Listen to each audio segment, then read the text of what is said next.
तू सवाल तो पूछ, हक है तेरा, फर्ज है तेरा। किसी की खैरात, किसी का एहसान नहीं तुझ पर, मगर शर्त है अंदाज़े बयां हो बेखौफ, अंदाज़े बयां हो स्पष्ट, अंदाज़े बयां हो बेबाक। हां, उस लफ्ज को याद रखो, अंदाज़े बयां हो बेबाक। बेबाक।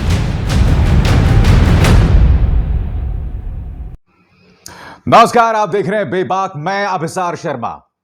आजाद भारत के इतिहास में ऐसी सरकार कभी नहीं देखी जिसके अंदर इतना सा भी दिल नहीं है, जो अपने अंदर की इंसानियत को धीरे धीरे खत्म करती जा रही है।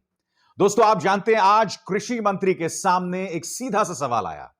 उनके सामने सवाल था कि अब तक किसान आंदोलन में कितने किसान मारे जा चुके हैं। तो क्या आप जानते हैं कृषि मंत्री ने क्या जवाब दिया?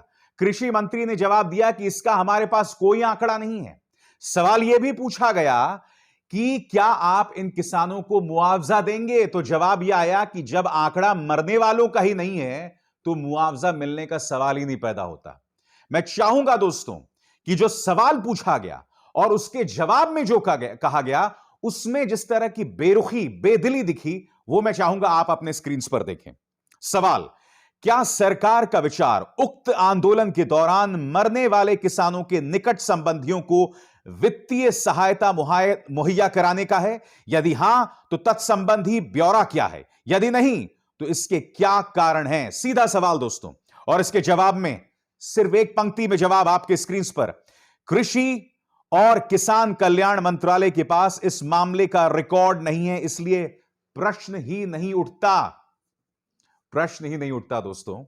यह वो सरकार है जो बार बार रोज डंका पीटती है कि हमने इतने लोगों को वैक्सीन्स लगाए, यानी कि जो जिंदा लोग हैं उनके तो आंकड़े हैं इनके पास। आप सब जानते हैं दोस्तों कि सिंघू और टीकरी बॉर्डर पर यह मान के चला जा सकता है कि ज्यादा से ज्यादा 700 किसानों की मौत हुई है। मैं जानना चाहता हूं, पिछले एक साल से यह आंदोलन चल रहा है। यह सरकार आंदोलन में जो किसान बैठे हुए हैं उनकी जासूसी करवाती है, उनकी एक एक हरकत पर उनकी निगाह रहती है। जो किसान गुनाह नहीं भी करते उसके लिए भी इन पर दोष मढ़ दिया जाता है, उनको खालिस्तानी, आतंकवादी, अर्बन नक्सली, ये तमाम चीजें बताई जाती हैं। यह सरकार यह भी दावा कर रही थी कि हमने ये 3 कृषि कानून वापस इसलिए ले लिए क्योंकि खालिस्तानियों का प्रवेश हो रहा था। जब आपको अपनी इंटेलिजेंस एजेंसी से, अपने गुप्तचर विभाग से यह जानकारी थी कि इस आंदोलन के अंदर खालिस्तानियों का प्रवेश हो गया है, तो क्या आपके पास इतनी सी भी जानकारी नहीं थी कि पिछले एक साल में कितने किसानों की मौत हुई है? आप इस तरह से किसानों से अपना बदला क्यों निकाल रहे हैं? क्या इसकी वजह यह है कि आपको लगा कि भाई 3 कृषि कानून लेने के बावजूद हमें वैसा राजनीतिक फायदा पश्चिमी उत्तर प्रदेश में नहीं दिखाई दे रहा जैसा हमने उम्मीद किया था? क्या यह वजह है? आप अपनी बेरुखी की कितनी हदों को पार करेंगे? 700 किसानों की मौत का आपके पास कोई जानकारी नहीं है। 4 किसानों को मोनू मिश्रा, केंद्रीय गृह राज्य मंत्री अजय मिश्रा का बेटा मोनू मिश्रा रौंद कर निकल जाता है। उस अजय मिश्रा पर आज तक केंद्र सरकार ने कोई कार्रवाई तो दूर, प्रधानमंत्री नरेंद्र मोदी से उनके मुंह से एक शब्द नहीं फूटा इन किसानों के लिए। मैं यह समझना चाहता हूं कि आप बेरुखी की मिसालें किस तरह से पार कर सकते हैं। मैं आपको बता दूं कि इस मुद्दे को लेकर किसानों में जबरदस्त नाराजगी है, मगर वो ये भी कह रहे हैं कि हमें सरकार से इस तरह की बेदिली की उम्मीद थी। सरकार इस तरह की बेरुखी दिखाएगी, हमें उनसे इस बात की उम्मीद थी, क्योंकि हमने पिछले एक साल में यह देखा है। राकेश टिकैत न्यूज 24 को दिए गए इस इंटरव्यू में कह रहे हैं कि हम चाहते हैं कि जिन किसानों के खिलाफ केसेस किए गए हैं उन्हें वापस लिया जाए। यानी कि किसान सरकार की इस बेरुखी से उस पर कोई असर नहीं पड़ रहा, वो अब भी आगे देख रहा है। वो अब भी आगे देख रहा है और आगे बढ़कर वो सरकार को चुनौती देना चाहता है। मगर एक तरफ दोस्तों जहां इस सरकार में बेदिली साफ तौर पर दिखाई दे रही है, क्योंकि आपको याद होगा दोस्तों, जब संसद में यह पूछा गया था कि कितने लोग ऑक्सीजन की कमी से मारे गए थे, यह खबर आपको याद है? जब यह बतलाया गया था कि एक भी व्यक्ति ऑक्सीजन की कमी से नहीं मारा गया। कितना करारा तमाचा था देश के जनता के मुंह पर। आपको याद है जब लॉकडाउन हुआ था और उस लॉकडाउन के बाद कई मजदूर मजबूर हो गए थे पैदल चलने के लिए दिल्ली से बिहार और उत्तर प्रदेश। और उस वक्त जब सरकार से पूछा गया था कि कितने मजदूर मारे गए, सरकार का क्या जवाब था आपके स्क्रीन पर? मरने वाले प्रवासी मजदूरों का आंकड़ा नहीं तो मुआवजा देने का सवाल ही नहीं उठता। यही बात सरकार ने संसद में कही थी। आप देख रहे हैं दोस्तों, भाषा में कोई फर्क नहीं है। तीनों बयान, मजदूर, कोरोना में जो लोग मारे गए और किसान, तीनों को लेकर इनका रटा रटाया जवाब है। आंकड़ा ही नहीं है तो मुआवजा ही नहीं देंगे, जो उखाड़ सकते हो उखाड़ लो। मैं फिर आपसे पूछना चाहता हूं दोस्तों, आप में से कई लोग मुझसे नाराज होते हैं कि आप मोदी सरकार की इतनी आलोचना क्यों करते हैं। मैं आलोचना नहीं करता हूं, मैं ये सिर्फ तथ्य आपके सामने रख रहा हूं। अगर आपको मेरे भाव में आलोचना महसूस हो रही है, अगर आपको लग रहा है कि मैं नाराज हूं, तो मुझे बताइए ना साहब। 700 किसान मर गए।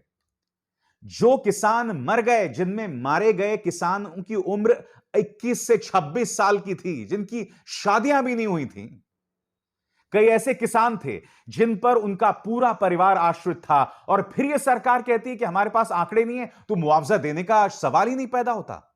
और वही जुबान, वही भाषा कोरोना में मारे गए लोगों के लिए है, वही जुबान इनकी जो प्रवासी मजदूर हैं उनको लेकर है। इतना अहंकार इस सरकार में। और यह अहंकार दोस्तों, मैं आपको बताना चाहता हूं, संसद में भी दिखाई दे रहा है। आपकी स्क्रीन पर देखिए, 12 सांसद जिन्हें निलंबित कर दिया गया था सिर्फ सवाल पूछने के लिए, आज उन्होंने जो है धरना प्रदर्शन किया महात्मा गांधी की मूर्ति के सामने। यह वीडियो उसकी बानगी है जो इस वक्त आपके स्क्रीन पर देख रहे हैं। और मैं आपको बतलाना चाहूंगा, नेता विपक्ष राहुल गांधी भी उनके समर्थन में आज आए थे। किस तरह की नारेबाजी की गई थी, आइए उसकी एक झलक देखते हैं।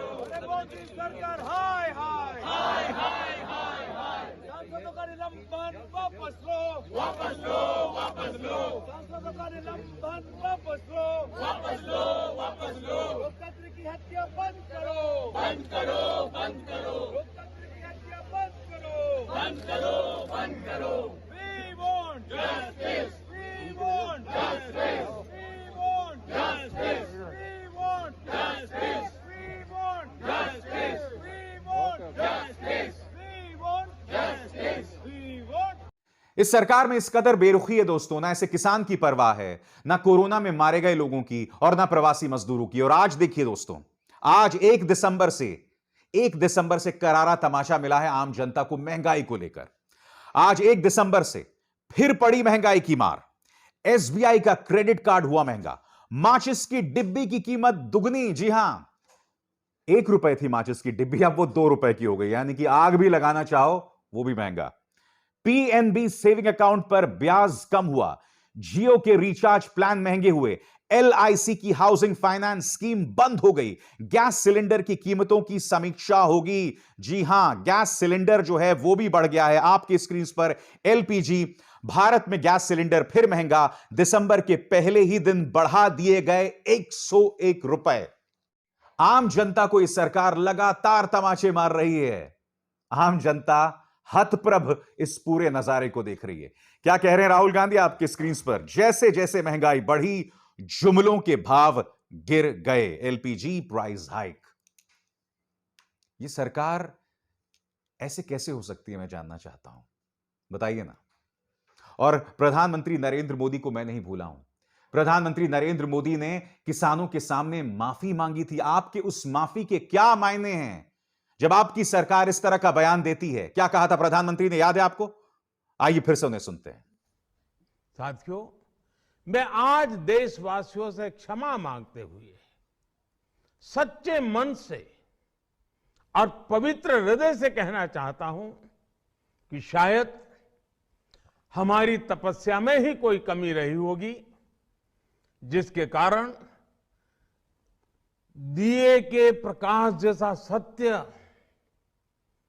कुछ किसान भाइयों को हम समझा नहीं पाए। बताइए, प्रधानमंत्री यहां पर माफी मांग रहे हैं और दूसरी तरफ कहते हैं कि हमारे पास मृतकों का कोई आंकड़ा नहीं है, आपसे जो बन पड़ता है कर लो, मुआवजा देने का सवाल ही नहीं पैदा होता। महंगाई को लेकर भी उनका वही तेवर है। जो सांसद अपनी आवाज रख रहे थे, आपकी आवाज रख रहे थे, उन्हें निलंबित कर दिया गया है। यह पहली बार हो रहा है आजाद भारत के इतिहास में कि इस तरह का टकराव सत्ता पक्ष और विपक्ष के बीच में है। यह पहली बार हो रहा है जब राज्यसभा के सभापति उपराष्ट्रपति वेंकैया नायडू जब नेता विपक्ष कहने के लिए बात अपनी रखना चाहते हैं तो उनका तेवर इतना आक्रामक होता है, इतना कथित तौर पर कहना चाहूंगा अहंकार भरा रहता है। क्यों? मैं जानता हूं वेंकैया नायडू साहब, आप एक जमाने में बीजेपी नेता थे, मगर अब आप उपराष्ट्रपति हैं, अब आप राज्यसभा के सभापति हैं। इस तरह का पक्षपात नहीं चलेगा। और क्योंकि आप कहीं ना कहीं एक सेतु हैं उन 12 सांसदों और सत्ता पक्ष के बीच में, आप सत्ता पक्ष के पक्ष में किसी भी सूरत में खड़े हुए नहीं दिखाई दे सकते कथित तौर पर। यह सवाल बहुत लाजमी है और यह सवाल पूछे जाते रहेंगे। बहरहाल दोस्तों, मेरी आप सबसे अपील कि मेरे इस कार्यक्रम को ज्यादा से ज्यादा लोगों तक पहुंचाइए, मेरे इस चैनल को सब्सक्राइब कीजिए, उस बेल आइकन को भी दबाइए ताकि जैसे ही कोई शो करूं सीधे आपके मोबाइल फोन्स तक पहुंच जाए। नमस्कार।